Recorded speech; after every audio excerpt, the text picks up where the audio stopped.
On this Georgian Bay camping trip, I'm joined by a friend. I get myself into a tight spot, but I land on another spectacular campsite.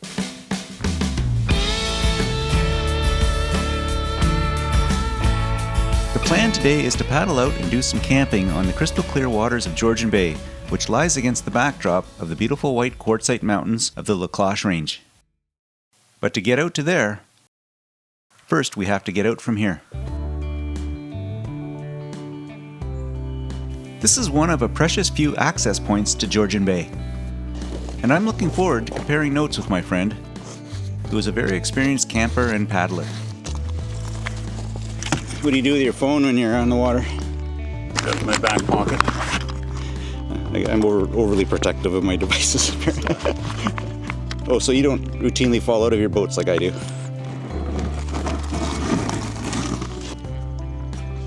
Alright, here we go. And I'm back on the Chickanishing Creek, heading out to my favorite place, Georgian Bay. And I have a traveling partner with me today, and he's got a canoe, a solo canoe.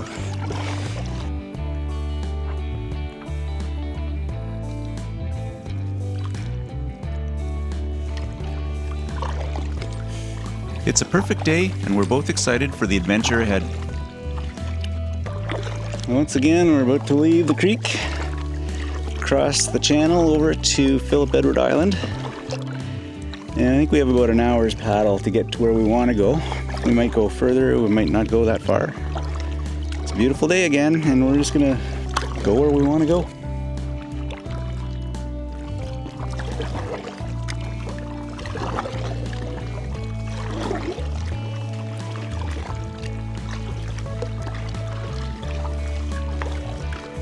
On this trip, I want to explore some new islands and channels, and I'm hoping my friend is up for it.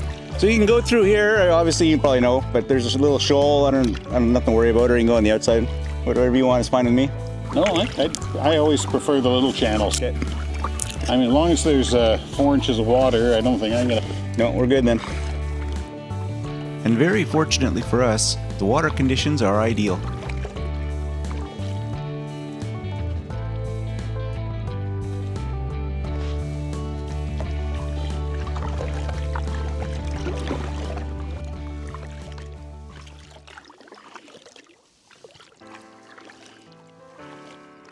The first opportunity to explore new places arrived when my friend pulled onto shore to do some camera work. I decided to head south to see some small islands, but in my excitement, I neglected to tell him where I was going. I'm deviating from my usual route. I'm going to just go outside these little rocky islands and have a peek at the bigger water. The weather conditions are favorable for doing that, for sure. This is late September, we're almost in October now, and this is like one free month of summer that we normally don't get up here. Just loving it. Dead ahead is Martin's Island, and those are the Fox Islands that continue to the right of Martin's Island. And we're gonna find a spot a little bit closer than that, I think. Look at this. Too much fun. Drawn in by the allure of the seemingly countless tiny channels among the smooth sculpted rocks, I started aimlessly weaving in and out of the many little islands, oblivious to the fact my partner had no idea where I was.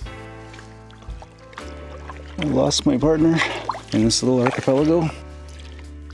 But that wasn't going to stop me from exploring more of the channels. But this rock would. I'm stuck. Couldn't quite make it. Worth a try.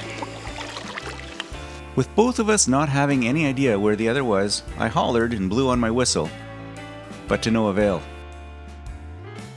At this point, I'm thinking this has turned into a solo trip. But just then, he makes an appearance from behind an island. There you are. Saw you guys taking down your camera, so I'll just toot around this little island while you're doing that. And I came around and didn't see you.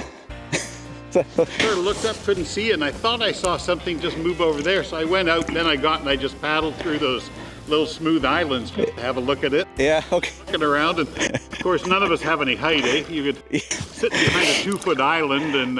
Yeah, but you didn't hear my whistle at all, I'm surprised. Oh. Maybe we shouldn't lose eye contact with one another.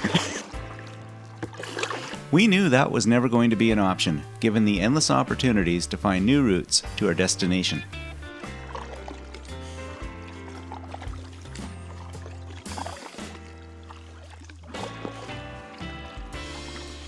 But for the time being, we stayed together as we approached one of my favorite narrow channels along the way.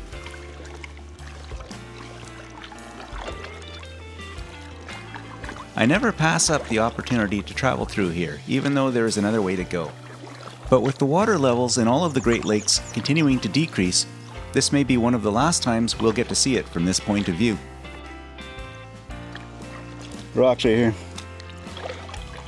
Sorry, probably should have given you more notice. I'm told that the rise and fall of the water levels in all of the Great Lakes is cyclical, and currently we are in a downward trend. But the ever-changing landscape that results just adds to the interest that Georgian Bay provides. I just put my skeg up. I've never been through this little passage here before.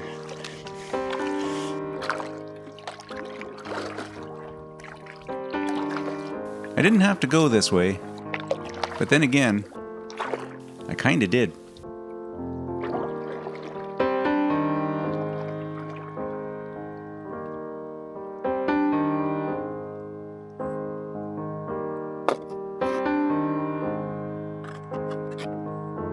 I'm using my paddle on rocks to get through here. There's no place to put it in the water.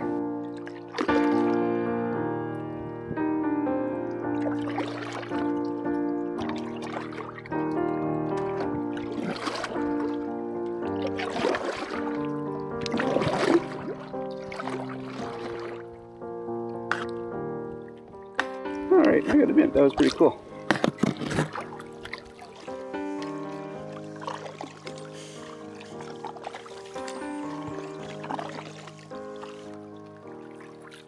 Reunited, we resume our paddle eastward.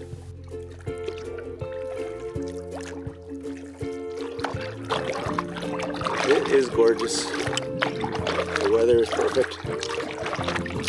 Paddling is awesome. But not long after, I again am drawn toward a group of islands further out in the bay. So, I might just, for fun, I might just go through these little islands here. Yeah. I don't know, are you up for that, or you want to go? Yeah, no, absolutely. And it was about here I started to realize the lack of depth perception that can be experienced when paddling on big water. These islands seemed a lot closer when I said we should go to those islands. I'll go poke my nose in and see what's in there. Eventually we arrive, and once again, we go our separate ways.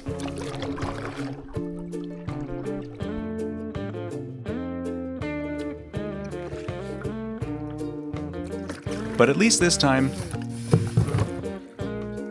it wasn't me who was stopped by a rock.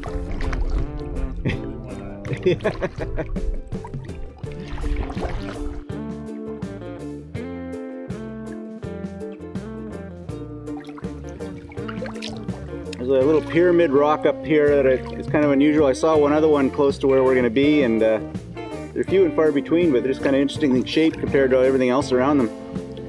Gotta be some different kind of rock, eh? Like, you know, just no wear at all. Yeah.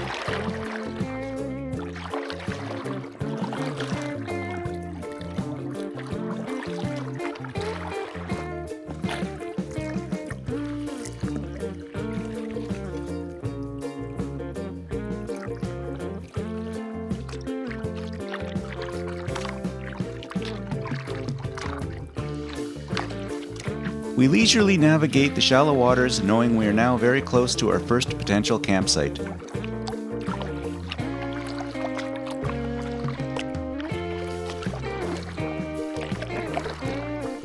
you seen the fire pit or anything? No, I haven't, but I think the site's more here, if I'm not mistaken. More of a peak.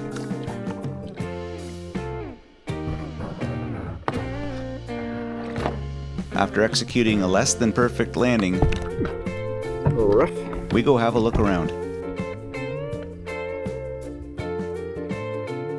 This campsite was ideal, a fire pit and several places to pitch a tent, which evidently posed a problem for one of us.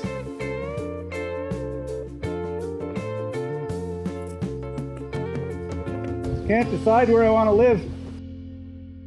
Much, much later.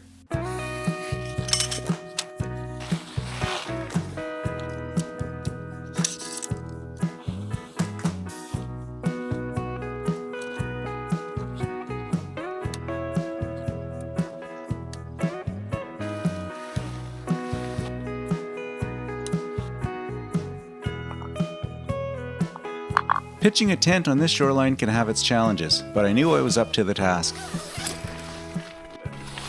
This is my view. Not too bad.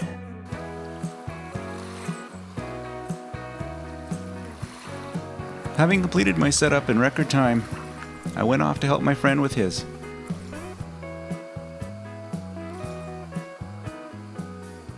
Apparently, he didn't need my help.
On day one of our trip, my friend took care of making dinner, taking full advantage of a makeshift counter that was already in place when we arrived.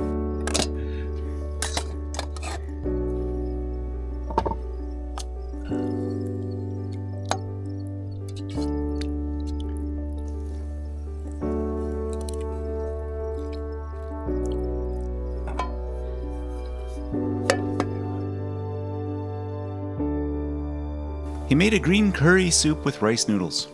It was delicious. It really does smell good. We made full use of the remaining daylight by literally doing nothing at all, just taking in this amazing landscape.